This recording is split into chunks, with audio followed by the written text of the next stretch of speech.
Alors, pourquoi renoncer à sa culture d'origine pour vivre une vie riche et surtout libre?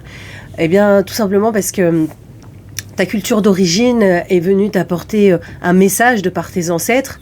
Ça, c'est OK, on l'a déjà vu dans d'autres vidéos. Maintenant, la problématique, et je rappelle qu'un problème, c'est une équation à résoudre, c'est que tu vas t'identifier en fait à cette culture d'origine en croyant véritablement que c'est ce que tu es en fait.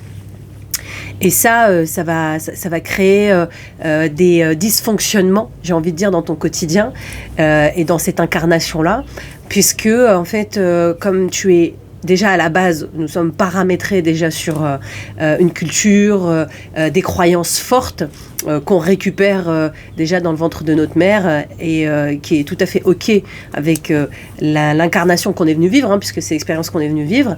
Le souci, c'est que tant qu'il y a cette identification forte, tant que je suis identifiée à ma culture d'origine, eh bien, je ne suis pas dans cette position d'observatrice et j'ai pas cette vision d'ensemble. Donc c'est OK, je veux dire, puisqu'on est venu ici pour vivre notre humanité et qu'on est venu vivre l'expérience d'être humaine. Donc ça, il n'y a pas de souci là-dessus.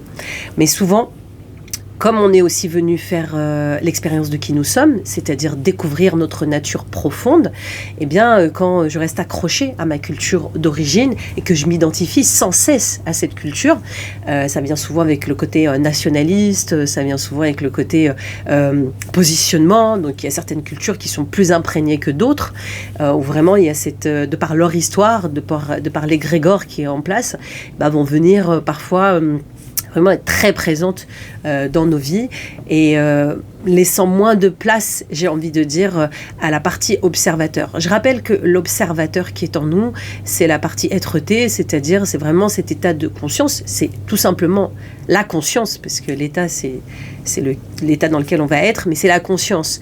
Et quand on se met dans cet état d'observateur, on va voir en fait le personnage que nous incarnons, et en voyant le personnage que nous incarnons, nous allons pouvoir voir que nous ne sommes pas cela.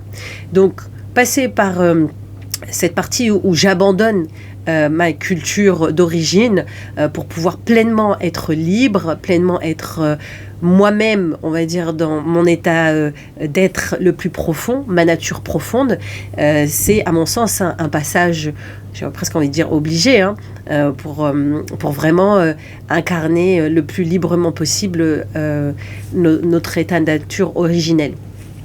Maintenant, pour ça, comment ça se passe ? Eh bien, pour pouvoir abandonner quelque chose, il faut déjà en prendre connaissance.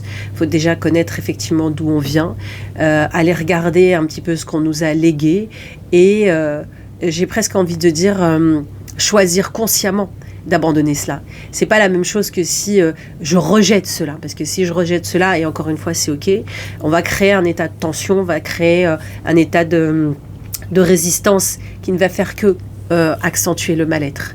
Donc aller regarder sa culture d'origine, la connaître, la comprendre et j'ai envie de dire, de toute façon, on est un personnage ici, donc dans cette incarnation. On peut très bien, comme moi, vous voyez, avec ses boucles d'oreilles berbères, honorer ses ancêtres, mais je ne suis pas cela. Vraiment, c'est le personnage que j'ai choisi. Donc c'est deux choses différentes et on ne se positionne pas du même angle de vue. Donc connaître son histoire pour s'en défaire. Donc c'est la même chose pour la culture.